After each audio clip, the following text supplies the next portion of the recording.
አርቲስቶች ምን እያላቸው ነው? ነጠላ ዜማ አውጡልኝ፣ ብሔራዊ ጥቅማችን እናስጠብቅ፣ ተስፋ መስጠት፣ የተስፋ ዳቦ በተስፋ ዳቦ እሱን እየገመቱ በውሃ እስከዛ ድረስ እንዲጠብቁ የዛሬ 10 ዓመት የዛሬ 15 ዓመት የአብይ አገዛዝ ምን አይነት አገዛዝ ነው ለሚለው የጋራ የሆነ ስምምነት ይዟል። መጤ የሚለውን ሰው ና ዘመቻ ይድና ሙትልኝ ሲለው በምን አይነት ሞራል ነው የሚዘምተው?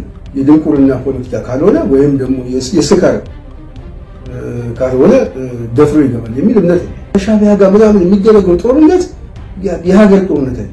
ብሔራዊ ስጋት አሁን የአብይ አገዛዝ ነው። የአብይ አገዛዝ ለሀገሪቷ ከፍተኛ የሆነ አደጋ ነው።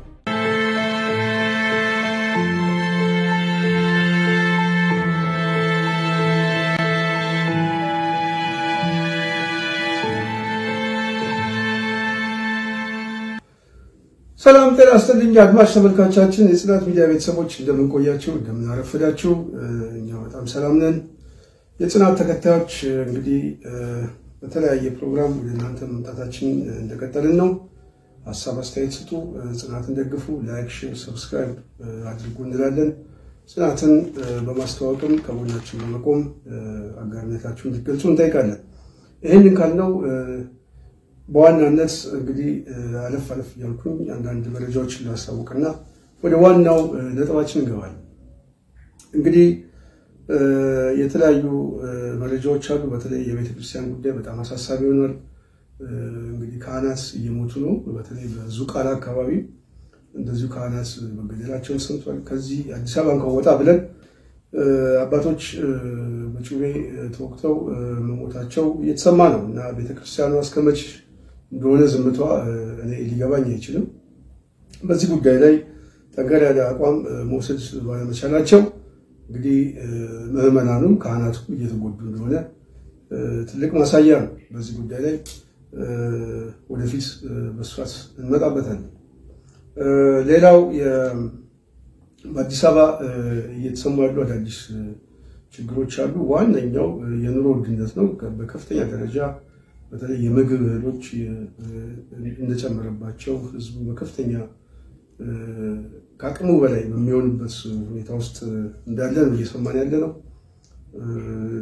በጣም አስቸጋሪ ነው። አሁን አዲስ አበባ ላይ መኖር በጣም አስቸጋሪ ነው። በተለይ አሁን ካለው ሀገሪቷ ላይ ካለው ቀውስ አኳያ የጦርነቱ ችግር፣ ዓለም አቀፍ ችግሮችም የበለጠ ደግሞ ከዚህ በኋላ የባሰ ሊመጣ እንደሚችል ግልጽ ነው እና አዲስ አበባ ላይ በዚህ ጉዳይ ጽናት ላይ ሐሳብ አስተያየታችሁን ስጡን። አጀንዳውን አሰባስበን ወደ እናንተ እንመጣለን። ሌላው የአዲሱ አዋጅ ሰለባ የሚሆኑ ሰዎችም መረጃዎች እየወጡ ነው። በተለይ በቅርብ ጊዜ አዳዲስ ሰዎችን የማጥቃት እንቅስቃሴ የአብይ አገዛዝ ሊጀምር እንደሆነ ጽናት መረጃውን አሳውቃለች። ይህም ጉዳይ ተጠናክሮ ሊቀጥል እንደሚችል አሁንም ግምቶች ከግምትም በላይ ማስረጃዎች እየወጡ ነውና እንግዲህ ሁኔታው እየተከታተልን ወደ እናንተ እንመጣለን። ሌላው የውሸት እንደ መረጃ አሁን በስፋት እንደው በጣም ለትውልዱም እንኳን አንዳንዴ እኮ ማሰብ እኮ ያስፈልጋል። ውሸትን እንደ ቁም ነገር የሚታይበት ሁኔታ እኮ ነው እየተፈጠረ ያለው እና እንግዲህ በተለይ የአብይ አህመድ አገዛዝ በዋናነት የተለያዩ የሙያ መስክ ውስጥ ያሉትን ሰዎች እያወያየ ነው። ዛሬም ከጋዜጠኞች ጋር፣ ከሐኪሞች ጋር፣ ከመምህራን ጋር፣ ከነጋዴው ማህበረሰብ ጋር፣ ከአርቲስቶች ጋር፣ ከብዙ የተቋሚ ኃይሎችም ጋር እንደዚሁ በተመሳሳይ እየተወያየ ነው። በጣም ብዙ ናቸው። ይሄ ጉዳይ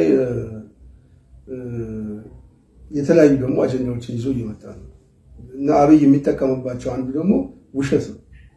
አብዛኛው ውሸት መሬት ላይ የሌለ የማይጨበጥ በሰዎች ያኗኗር ህይወት ውስጥ የሌለ ውሸትን በብሔራዊ ቴሌቪዥን በማስተላለፍ ህፃናት እንዲማሩ ከውሸት ጋር እንዲኖሩ እየሆነ ነው። በጣም የሚያሳዝን። አሁን እኮ ኢትዮጵያ ውስጥ በጣም አስቸጋሪ የሚያደርገው በእኔ ግምገማ በአብይ ጉዳይ ላይ በተለይ በውሸቱ ላይ ባቆመው የውሸት አገዛዝ ላይ በጤናው ላይ ቢያንስ በእነዚህ መሰረታዊ ጉዳይ ላይ የሚስማማ የፖለቲካ ደቂቃ መጥፋቱ በጣም የሚያሳዝን። ማለት እንዴት አይገባንም? 7 ዓመት ሙሉ እየዋሸን 7 ዓመት ሙሉ ጦርነት ውስጥ እየገባን 7 ዓመት ታድጋላችሁ፣ ሙዝ ብሉ፣ ስንዴ ብሉ፣ አገሪቱ አድጋለች ምናምን ከሚለው ውጪ በላይ በአኗኗር ህይወታችን ውስጥ ያልተለወጠ የዕለት ተዕለት እንቅስቃሴ ላይ የአብይ ውሸት የጋራ ስምምነት ካልያዝንበት ምኑን ታዲያ? እና በጣም የሚያሳዝነው አንዱ ይሄ ዋንደኛ አጀንዳም ልመጣበት ያሰብኩት አንዱ ይሄ አብይ አህመድ ከተለያዩ ኃይሎች ጋር ሲወያይ የሚያነሳቸው ጥያቄዎች አሉ። ዛሬ ከጋዜጠኞች ጋር ሲወያይ የሚናገራቸው ነገሮች አሉ። የገመሎቹ ምሳሌ የተደበቀው ነው የሚታየው የውሸት ወሬ አትስሙ እና የተደበቀው ምንድን ነው? የገመሉ ምሳሌ ምንድን ነው? እና ተሰብሳቢውም አያውቀው ምሳሌ ሰጪውም ራሱ አያውቀው። እና እንደዚህ አይነት መገናኛ ከሐኪሞች ጋር ሲገናኝ የሚናገረው ሌላ ጋዝ ልናወጣ እነሱ የዳቦ ጥያቄ አለብን ብለው ጠይቀዋል። ግን የተሰበሰበው በአብዛኛው የወዴድ ቅርብ የሆኑ ሰዎች ናቸው፣ ይታወቃል። ወደዛ አካባቢ የሚቀርቡ ግን ጥያቄው ግን ለጥያቄያቸው የተሰጠው ማለት ነው ጋዝ ስለምናወጣ ጠብቁ፣ እንደውም 10 ዓመት 15 ዓመት ጠብቁ፣ ወገባችሁን አስራችሁ ጠብቁ። እና አብይ አህመድ 10 ዓመት ጠብቁ፣ ወገባችሁን አስራችሁ ጋዝ ልናወጣ ነው የሚለው ከሐኪሞች ጋር ሲገናኝ። ከጋዜጠኞች ጋር ሲገናኝ የሚሰጣቸው ሌላ መልስ ነው። ከመምህራኖች ጋር ሲገናኝ ቆጥቡ ቤት ይሰጣቸዋል። ከአርቲስቶች ጋር ሲገናኝ አክቲቪስት አትሆኑ አርቲስት ነው። እና ከነጋዴዎች ጋር ሲገናኝ እንደዚሁ በተመሳሳይ 60% አሸባሪዎች ናቸው። የሚያሸማቅቃቸው ተስፋ የሚሰጣቸው አለ። ግን የስብሰባው እንድምታ ምንድነው? አሁን የዛሬ ውይይታችን ይሄ። ስለዚህ ለዚህ የስብሰባው እንድምታ ዋነኛው የርዕስ አጀንዳ ዛሬ የመጣሁት የወንዙ ፖለቲካ ነው። እና ወንዙ ከመሙላቱ በፊት ይሄ ውጫዊ የሆነው የአብይ አገዛዝ የሚዲያ አርሚ የሚሰጠው አጀንዳ ነው። ብርሃኑ ጁላ ደግሞ ምንድነው የሚለው? በአነስተኛ ኪሳራ ውጤት የሚያመጣ ሰራዊት ገንብተናል። ውጭ ጉዳይ ሚኒስቴር ደግሞ አሁን እየሰጠ ያለው መግለጫ በተለይ የኤርትራ መንግስት እየተናኮሰን ስለሆነ የተለያዩ የተቃዋሚ ኃይሎችን እያደራጀ ስለሆነ ለዚህ ትንኮሳው የምንወስደው ማንኛውንም አጋጣሚ ከመጠቀም ወደ ኋላ አንልም ብሎ ለዓለም አቀፉ ማህበረሰብ ወኩል አይነት መግለጫ አውጥቷል። አሁን ዛሬ አጀንዳችን ዋናው ለወያይበት የመጣሁት ከእናንተ ጋር የአብይ የስብሰባ ማዕከሎቹ ምንድናቸው? የነ ብርሃኑ ጁላ ዝግጅት ምንድነው? ውጭ ጉዳይ ሚኒስቴር አሁን የሰጠው መግለጫ ምንድነው? የሚዲያው አርሚ ደግሞ ምንድነው የሚለው መመጋገባቸውን በተወሰነ መልኩ ወደ እናንተ ለማምጣት ነው። ይሄን ሐሳብ በተወሰነ መልኩ በአጭር ለመሰብሰብ ፈልጋለሁ። አብይ አህመድ የሚያደርጋቸው ስብሰባዎች በሙሉ ልብ ብለን ነው ከሐኪሞች ጋር የሚያደርጋቸው ተስፋ በመስጠት ጋዝ እናወጣለን በሚቀጥለው ዓመት ጠብቁ። ከዚህ በፊት ደግሞ አርቲስቶችን ሰብስቦ የዛሬ 75 ዓመት አገሪቷ ዓለም ላይ ካሉ ያደጉ ሀገሮች 7ኛ ትሆናለች። እነሱ ቆሞ ይጠብቁናል፣ እሱ 7ኛ እስኪ ማለት ነው። ልብ በሉ የዛሬ 75 ዓመት እኔ ታወሳለሁ በዛ ውስጥ ይላል። ከዚህ በፊት የሚናገሩን ደግሞ ሌላ። በተመሳሳይ መምህራኖችን ሰብስቦ ተረጋጉ ቤት እንሰጣችኋለን። ነጋዴዎችን ሰብስቦ አሸባሪዎች ናቸው። እና አብይ እንደዚህ አይነት መልስ ነው የሚሰጠው። ዛሬ ደግሞ ወደ ጋዜጠኞች የሚሰጣቸው ደግሞ የግመሎቹ ምሳሌ የማይታየውን ፈልጉ፣ ሚዲያው ላይ የሚንጫጫው ሁሉ ውሸት ነው፣ ከኔ ጀርባ እውነት አለ የሚል ነገሮች ናቸው። እውነት እኮ ተፈልጎ አብይ ጋር እኮ የማይገኝ ሰው ነው። 7ቱን ዓመት አብይ በውሸት በጦርነት ከህሊናና ከእውነት የራቀ ሰው ቢኖር አብይ ምናልባት በኢትዮጵያ ታሪክ ውስጥ እንደዚህ አይነት ገጠመኝም አልመጣም። እና እንደዚህ አይነት የውሸት ዓለም ውስጥ ያለን ሰው ደግሞ ቢያንስ በጤናውና በውሸቱ ጉዳይ ላይ የማይስማማ ልሂቃን ደግሞ መፈጠሩ ደግሞ በጣም ይገርም። በህይወት እየኖርንበት ማለት ነው። በውሸት እየዋኘ በአብይ የውሸት ውቅያኖስ ውስጥ እኮ የሚዋኝ ህዝብ ነው ያለው። ሳይበላ በልቷል፣ ሳይጠግብ ጠግቧል፣ ሳያድግ አድጓል ብሎ እድገትን ከራሱ ከቤተሰቦቹ ከጥቅም በዙሪያው ከተሰለፉ የጥቅም ነጋዴዎች ጋር እየለካ የነሱን ያኗኗር እድሜ እየለካ ልክ እንደ ቴርሞሜትር ይሄ ሙቀቱን የሚለካበት የነሱን ሙቀት እየለካ የህዝቡን እድገት ይነግረዋል። እና እንደዚህ አይነት ቅዠት ያለበት ሰው ችግር አለበት ብለን ስንናገር እንዴት መተማመን አንችልም? እና ይሄ በጣም የሚያሳዝነኝ እና አብይ አሁን ጋዜጠኞቹ የሚናቸው ዛሬ አሁን ትብብራችሁ ምንድነው? የአገሪቷን የሉዓላዊ ጉዳይ ላይ የምናም ብሔራዊ ጥቅም ላይ ምናም እቺን ቃል በተደጋጋሚ ሁሉም አለው ስብሰባ ላይ የሚጠቀማቸው ጊዜ ስጡኝ የሚጠቀማቸው 10 ዓመት 5 ዓመት ጠብቁ የሚጠቀማቸው። ስለዚህ ዝግጅቱ ምንድነው የሚለውን ማየት ያስፈልጋል።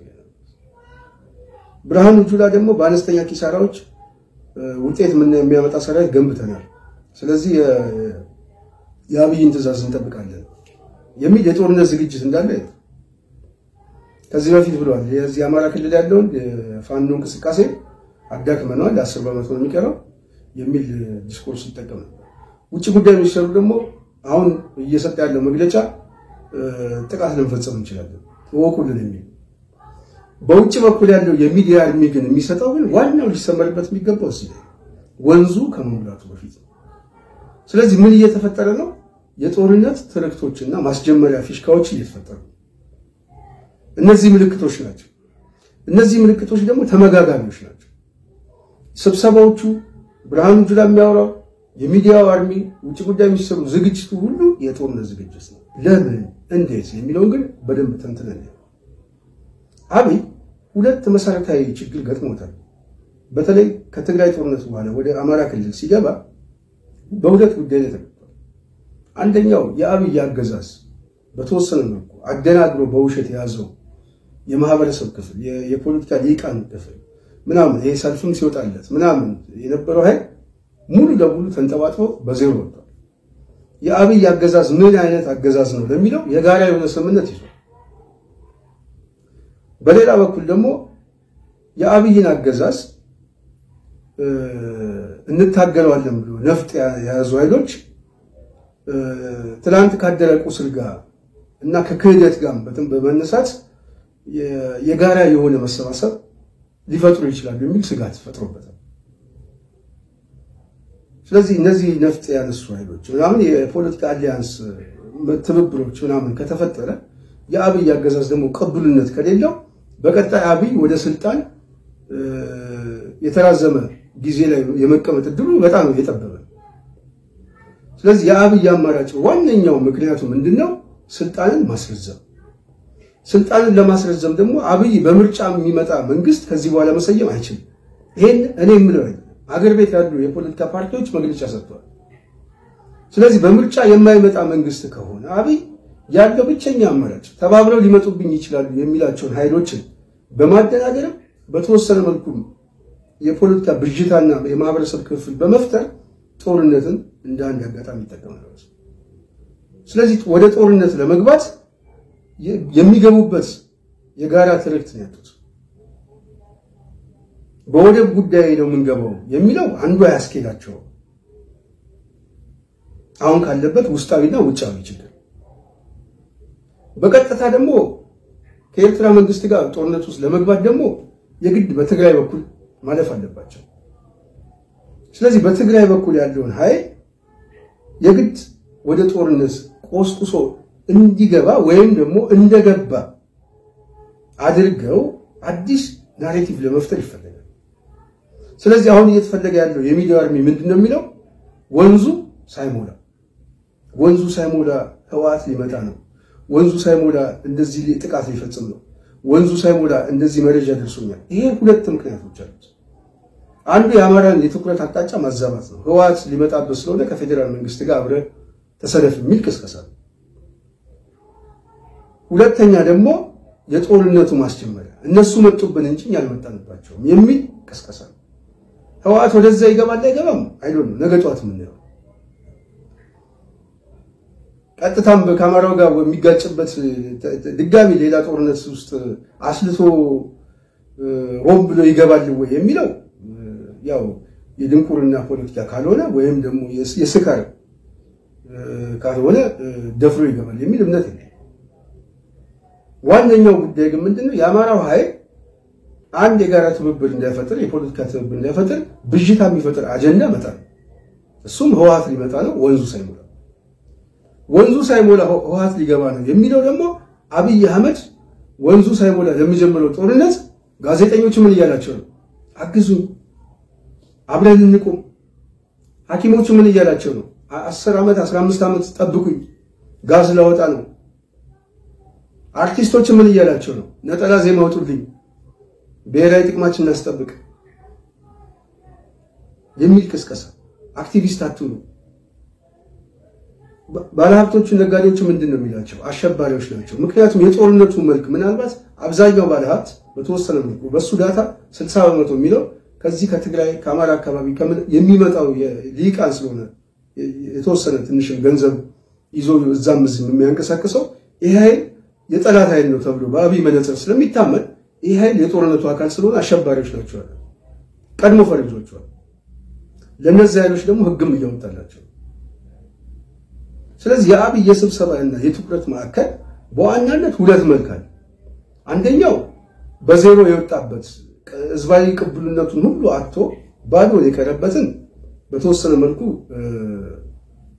ወዳደጉ ሀገሮች እንገባለን ጋዝም ልንወጣ ነው ምናምን የሚለው ማደናገሪያ እየሰጠ ቅቡልነቱን እና ድጋፍ መለቃቀም በሌላ በኩል ደግሞ በሐኪሞች በመናም በመምህራን እየመጣ ያለው ቁጣ የዳቦ ጥያቄ ዝም ብለው እንዲቀመጡ የፕሮፓጋንዳ ዲስኮርስ መጠቀም ተስፋ መስጠት የተስፋ ዳቦ በተስፋ ዳቦ እሱን እየገመቱ በውሃ እስከዛ ድረስ እንዲጠብቁ የዛሬ 10 ዓመት የዛሬ 15 ዓመት እስከዛ ደግሞ እስከ መስከረም ጋዝ ይወጣለን እንኳን ይሄ መስከረም አይደለም እውነት ለመናገር ምናልባት እኔ አብይ ጋዝ አውጥቶ ከሸጠ ጽናት ሚዲያ ይቅርታ ትጠይቃለች የሚቀጥለው 3 እና 4 መስከረም አብይ ቢኖር እንደው ካለ በስልጣን ላይ በፍጹም የበለጠ አገሪቷ ወደ ችግር ወደ ቀውስ ወደ ጦርነት ወደ ከእጅ ወዳፍ የሚሆነው ኑሮ ራሱ ያሳጣል ህዝቡን በረሃቡ ይገድላል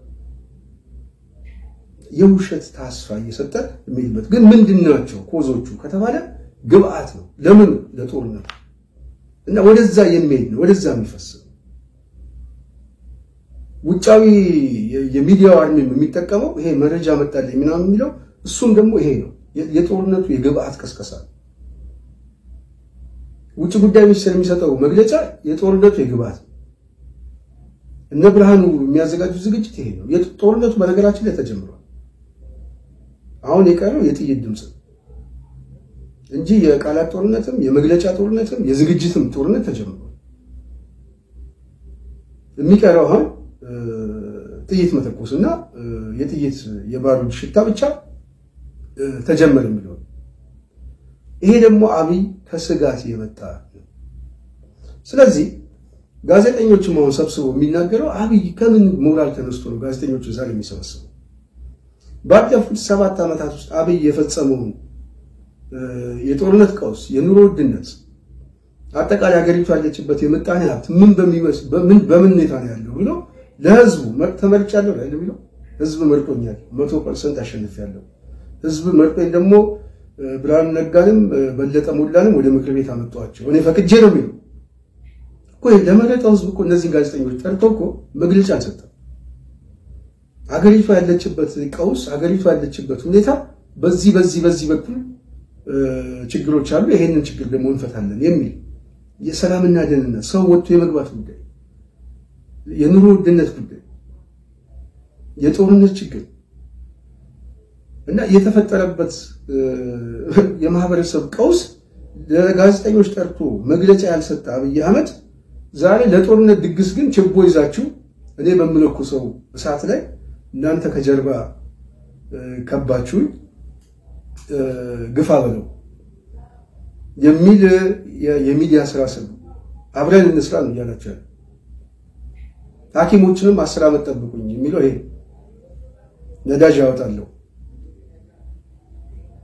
እና በተመሳሳይ የአብይ ዲስኮርሶቹ ወደዛ የሚሄድ እንደሆነ በደንብ ሊገባን ይገባል የጦርነት ዝግጅት ነው በተደጋጋሚ ጊዜ ተናግረን አብይ ከዚህ በኋላ በሽግግር የሚመጣበት ስርዓትን መቀበል አይፈልግም።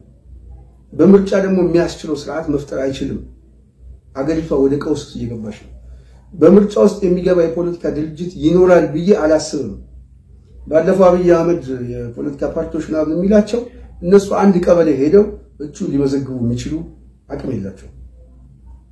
ከተወሰኑት በጣም በጥቂት በቁጥር ካሉት በጣም አንድ ወይ ሁለት ብለን ከምናያቸው ያ ደግሞ አስቻይ ሁኔታ የለው የቀውስ ሁኔታ ውስጥ ነው ያለው። ስለዚህ የአብይ አህመድ አገዛዝ በዋናነት ምርጫ የሚያስችልበት ቅብሉነትም የለው የሁኔታ ትንተናም የለው። ስለዚህ በጦርነት ይሄን ጊዜ ማሳለፍ ይፈልጋል። በጦርነት ይሄንን ካሳለፈ ማደናገር ይፈልጋል። አሁን ያለነው የጦርነት ጊዜ ላይ ነው። የሀገሪቷን አንድነት ማስጠበቅ አለብን። ስለዚህ ሁሉም ሰው በዚህ ጉዳይ ላይ መሰለፍ አለበት። ሌላውም ባንዳ ምናምን የሻዕቢያ ተላላኪ ምናምን ያለ ጥግ ለማስያዝ እሱና በሱ በኩል ያሉት ከበሮ መቾች ደግሞ የጦርነቱ አጃቢዎች ደግሞ የብሔራዊ ስሜት የሚሰማቸው ኃይሎች ሆነው ጦርነቱን ማስጀመር። የሚዲያው አርሚ ደግሞ በዋናነት ደግሞ የፕሮፓጋንዳ ስራ እየሰራ የአብይን ስልጣን ማስከተል። ከዛን ጦርነቱን በተወሰነ መልኩ ወይም ጀምሮት የሚፈልገውን ነገር ላይ ከደረሰ በውጤት እንኳን ቢበላሽ አብይ ችግር የለበትም። የሰላም ስምምነቱን ተቀብለው ይመጣል። ከአንድ ዓመት በኋላ ከሁለት ዓመት በኋላ ምርጫ እናደርጋለን ይላል። ውጤቱ ደግሞ ከተበላሸ ደግሞ ያው ራሱንም አገሪቷንም ይዟት ይገባል ማለት ነው። ስለዚህ ብሔራዊ ስሜት የሚባል ነገር አብይ አልፈጠረበትም። በአብይ ዙሪያ የተሰባሰበ ኃይል የሀገር ጥቅም ማስጠበቅ የሚባል ነገር የለም። እንደዚህ አይነት ጨዋታ የለም። በሱዳን በኩል የተወሰደው መሬት፣ በደቡብ ሱዳን በኩል የተወሰደው መሬት እኮ አብይ ደንታ የለው። የተባበሩት ኤሚሬትስ መሀል አዲስ አበባ ላይ መጥቶ ከተማውን እየሸጠ የአዲስ አበባ ነዋሪ እያፈናቀለ ጥግ እያስያዘ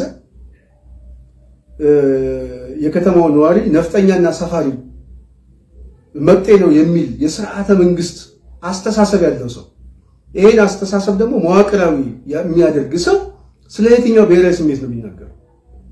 መጤ የሚለውን ሰው ና ዘመቻ ይልና ሙትልኝ ሲለው በምን አይነት ሞራል ነው የሚዘምትለት?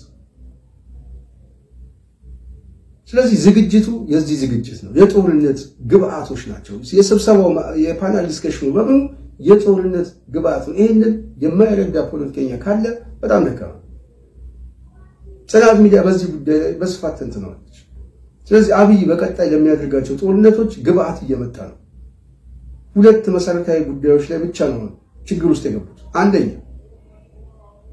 ይሄ ጦርነት ሲጀመር ምን አይነት ኮዝ እንስተው፣ ሁለተኛ በባዶ የቀረበት ድጋፍ የሌለው ህዝባዊ መሰረት እሱን በማደናገር ከአብይ የጦርነት እቅድ ጋር እንዴት አድርገን እናሳልፈው። አሁን የሚዲያው አርሚ በዋናነት እየያዘ ያለ ይሄ ነው። በተለይ ደግሞ የአማራውን ኃይል መክፈል። በምን በኩል መክፈል? የጦርነት ሰለባ ልትሆን ነው፣ ህወሓት ሊመጣብህ ነው፣ ወንዙ ሳይሞላ ሊገባ ነው ምናምን የሚለው አስተሳሰብ በማጉላት የአማራን የፖለቲካ ሊቃን መከፋፈል፣ ያሰላለፍ ልዩነት መፍጠር፣ ማዛባት፣ እንደዚህ አይነት ትርክቶች ናቸው እየመጡ ያሉት። በዚህ ጉዳይ ላይ በስፋት እየተከታተልኩ መጣበታል። ስለዚህ አብይ በቀጣይ ለሚያደርጋቸው ግብአቶች ሁሉ እነዚህ አይነት ግብአቶች ናቸው። ስብሰባው ከዛ የመጣ ስብሰባ። ውጭ ጉዳይ ሚኒስትሩ የሰጠው መግለጫ ግልጽ ነው። ወደ ጦርነት እገባለሁ ወኩልኝ እያለ አብይ ምናልባት የፋይናንስ ጉዳይ ምናምን በተለይ አሁን መካከለኛው ምስራቅ የተፈጠረው አዲስ የጦርነት ቀውስ እሱ የሚፈጥርበት የራሱ የሆነ ክራይሲስ ቢኖርም አብይ የባለ ሀብቱን ኪስ እያወለቀ የሀገሪቷን ካፒታል በጀት እስኪመጠጥ ድረስ ወደ ጦርነት ይገባል። የአዲስ አበባ መሬት እየሸጠ ምንም ችግር የለበት ለገበያ እያቀረበ የጨረታ ገበያ እያቀረበ ለውጭ ባለ ሀብት የጦርነት ዝግጅቱን ይቀጥላል። ለዛ ደግሞ ከበቂ በላይ እየተዘጋጀ እንደሆነ እየሰማን የሚቀረው ፊሽካ መንፋት ነው። የጦርነቱን ፊሽካ ማስነፋት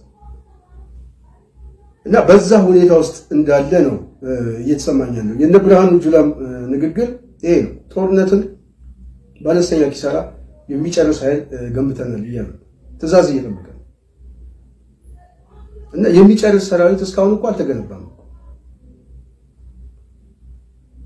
ትግራይ ክልል የገባው ሰራዊት ለቤተሰቦቹ እንኳን መርዶ ሳይነግር አማራ ክልል ገብቶ እንኳን እስከ 2 ዓመት ፈሽቶበታል። የሚጨርስ ማለት ምንድነው? ምኑን ነው የሚጨርሰው የሚለው ራሱ ብርሃኑም አያውቀው። አሁን ሶስተኛ ዙር የሚፈልገው ጦርነት ደግሞ ይሄ የሚጨርስ አይደለም፣ የሚያደናግር አይደለም። የህይወት መስዋዕትነት ለመክፈል ያልባለ የደሃ ልጅ የህይወት መስዋዕትነት ለመክፈል የሚሄዱበት ግቡ ግን የአብይን ስልጣን መንበር ማስቀጠል እና ለዛ ግብአቶች እንደሆኑ ሰው ጠንቅቆ ሊያውቅ ይገባል። ስለዚህ ሰው ይሄንን ጠንቅቆ ካወቀ የኛ ብሔራዊ ጥቅማችን ምንድነው? የህዝብ ብሔራዊ ጥቅም በአሁኑ ሰዓት ውስጥ የህልውና አደጋ የተጋለጠበት የአብይ አስተዳደር በህዝባዊ አስተዳደር እንዲተካ ማድረግ። ለውጥ የማይመጣ ከሆነ አብይ ራሱ የብሔራዊ ስጋት ነው። ለአዲስ አበባ ነዋሪ የህልውና አደጋው፣ እንደ ሀገር ደግሞ ብሔራዊ ስጋት ነው።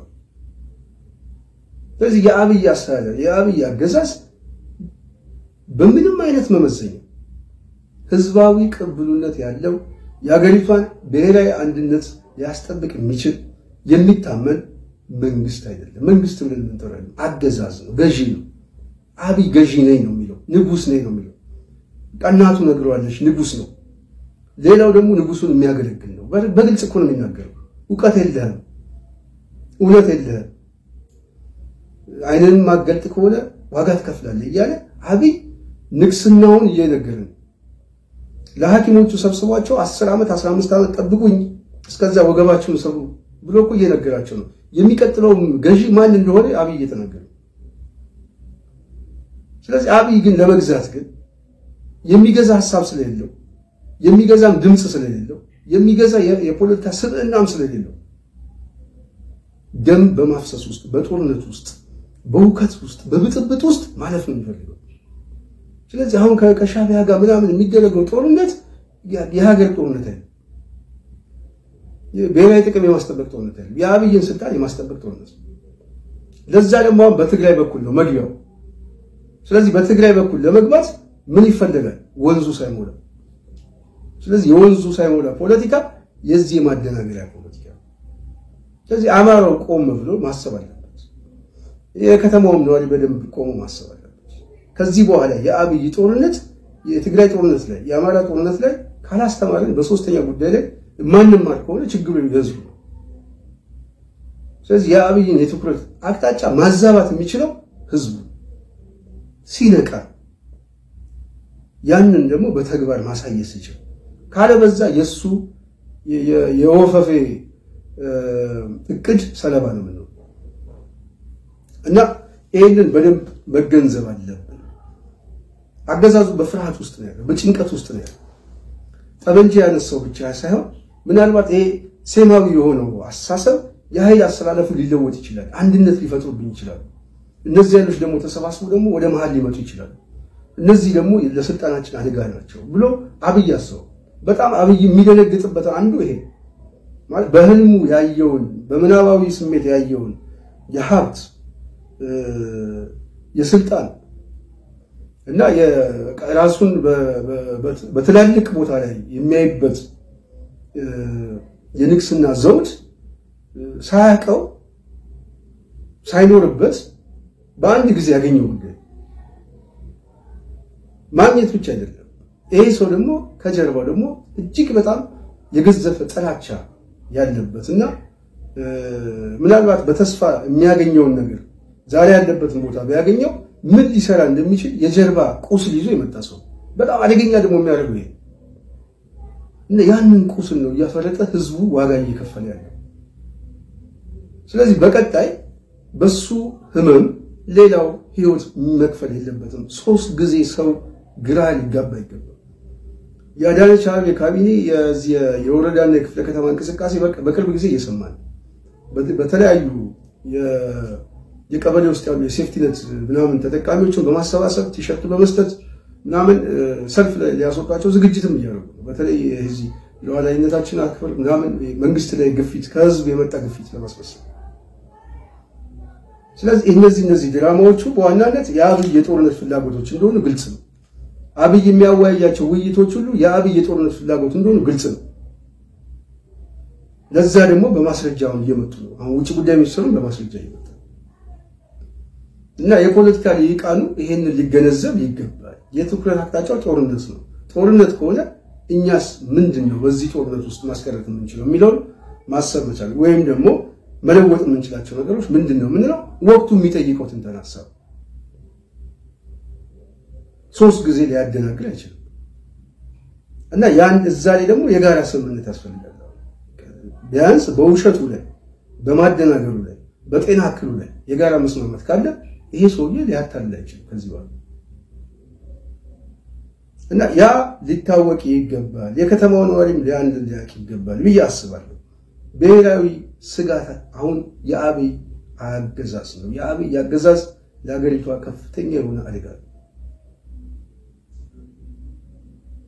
ስለዚህ አሁን ሶስተኛ ረድፍ የሚደረገው ጦርነት ከዚህ የመጣ ነው። ወንዙ ሳይሞላ ፖለቲካ በተለይ የሚዲያው አርሚ የሚጠቀመው ይሄ የካሜራ ፖለቲካ አኳያ የኃይል አስተላለፉን የመበተን እንቅስቃሴ እንደሆነ ግልጽ ነው። ይሄ ማለት ነገ ጧት ሊመጣ የሚችለው ሁኔታ አይታወቅም። ግን በህወሓት በኩል የሚመጣ የጦርነት ማስጀመሪያ ቀውስ ካልሆነ ወደ አማራ ክልል ጦርነት ከፍታለሁ ብሎ አይመጣም። ከአብይ አገዛዝ ጋር ሊገጥም ይችላል፣ እሱ አይታወቅም። አብይ ግን የሚፈልገው ምንድነው? ህወሓትን ጨፍልቆ በመሄድ ግቡ ላይ ነው የሚሄደው። ግቡ ደግሞ ሻቢያ ላይ ወደ ሻቢያ ደግሞ የሚሄደው ደግሞ የግድ በትግራይ በኩል ህወሓትን ለመምታት ብሎ ነው የሚሄደው። ለዛ ግን ኮዝ ያስፈልገዋል። ኮዙ ደግሞ ጦርነት ሊጀምሩ ነው ጀመሩ ምናምን የሚል ቅስቀሳ ማለት ነው። ከዚህ በፊት የነበረውን የጦርነት አጀማመር አብይ ታዬ ደንዳ አጋልጦታል። ራቁቱን የሚቀርብ ማን እንዴት ጦርነቱን እንዳስጀመረው እነማንን ለማጥቃት እንዳሰበ እና አሰላለፉ ግልጽ ነው። ስለዚህ ኦህዴድ ብቻውን እየቀረ ነው። የኦህዴድ አስተሳሰብ ብቻውን እየቀረ ነው። ስለዚህ ይሄ ብቻውን የሚቀረው ኃይል ደግሞ የግድ የድጋፍ መሰረት ፍለጋ አሁን እየመጣ ያለ ናሬቲቭ በሙሉ ወደዛ ነው። የሚዲያው የስብሰባ ፓናል ዲስከሽን ነው። አብይ የሚናገራቸው ዲስኮርሶች እነዚህ 10 ዓመት ጠብቁኝና የሚሰጣቸው የውሸት ተስፋ ጋዝ ላወጣ ነው ካደጉ ሀገሮች ልንገባ ነው ምናምን የሚላቸው ሁሉ የቅዠት ህልሞቹ የጦርነት ዝግጅቶች ናቸው። ለዛ የአብይ አስተዳደር በድጋሚ ሊያታልለን አይገባም፣ ህዝቡ ሊነቃ ይገባል የሚል እምነት አለ። ስለዚህ በዋናነት ህዝቡ ይጎዳል የሚለው ሊሰመርበት ይገባል ማለት ነው። የአማራ ህዝብ የአዲስ አበባ ህዝብ በዚህ ጦርነት ውስጥ ተጎጂ ነው። ስለዚህ የአብይ የትኩረት አቅጣጫ ጦርነት ነው። ይሄ ጦርነት ደግሞ በዋናነት ከስልጣኑ ጉዳይ ከስልጣኑ ስጋት የመጣ ጦርነት እንደሆነ ህዝቡ ማወቅ አለበት። በዚህ በአርቲስቶቹ በመናምን የሚያደናግር ጮት ህዝብ መታለል የለበትም። የህልውና ትግል ነው። የህልውና ትግሉ ደግሞ ከአብይ ስልጣን ጋር አብሮ የተያዘ ነው። አሁን ትልቁ በእኔ እምነት ትልቁ ለሀገሪቷ ብሔራዊ ስጋት አደጋ አብይ አህመድ ነው። አብይ አህመድና በአብይ አህመድ ህግጋትን የዚህ የኦሮሞማ ህግጋት ጨፍልቀው ህግ አውጥተው እየዘረፉ እየገደሉ የሚገዙ የጥቅም ተዋናዮች ናቸው። እነዚህ ኃይሎች ብሔራዊ ስጋቶች ናቸው። እነዚህ ኃይሎች ከሻቢያ በላይ ብሔራዊ ስጋቶች ናቸው። በፍጹም የሀገር ስሜት እንኳን የሌላቸው ሀገራችን ብለው የማያስቡ እነሱ ከተጠቀሙና ከዘረፉ ሌላው ህዝብ ቢጨፈጨፍ ቢገደል ቢፈናቀል በረሃብ ቢሞት ግድ የማይሰጣቸው ኃይሎች ናቸው። እነዚህ ኃይሎች ነገ ጠዋት የሚለኩሱት ጦርነት በሙሉ ከነሱ ጥቅም ተነስተው እንጂ ከህዝብና ከሀገሪቷ ጥቅም ተነስተው እንዳልሆነ ሰው ሊገነዘብ ይገባል። ይሄንን የማይገነዘብ የማህበረሰብ ክፍል ካለ ይሄንን የማይገነዘብ የአዲስ አበባ ህዝብ የአማራ ህዝብ ሌላውም ህዝብ የማይገነዘብ ካለ ፖለቲካሊ እየወደቀን እንደሆነ ማሳያ ነው። ምክንያቱም ሰው አንድ ጊዜ ሊሳሳት ይችላል፣ ሁለት ጊዜ ሶስተኛ ጊዜ አይሳሳትም። የድንጋይ ዘመን ላይ ነው ማለት ነው። ስለዚህ ሰው ሊገነዘብ ይገባል ያስባል። በሚቀጥለው በስፋት እንጠብቃለን። በዚህ ጉዳይ ላይ በስፋት እንጠብቃለን። ሁለተኛ አጀንዳ ይዤ ነበር። በተለይ ከአማራ የህልውና ትግልና ከፋኖ እንቅስቃሴ ያሉ ፈተናዎች እና በቀጣይ ምን ሊያደርግ የመውጫ መንገዶቹ ላይ ሐሳብ እሰጥበታለሁ።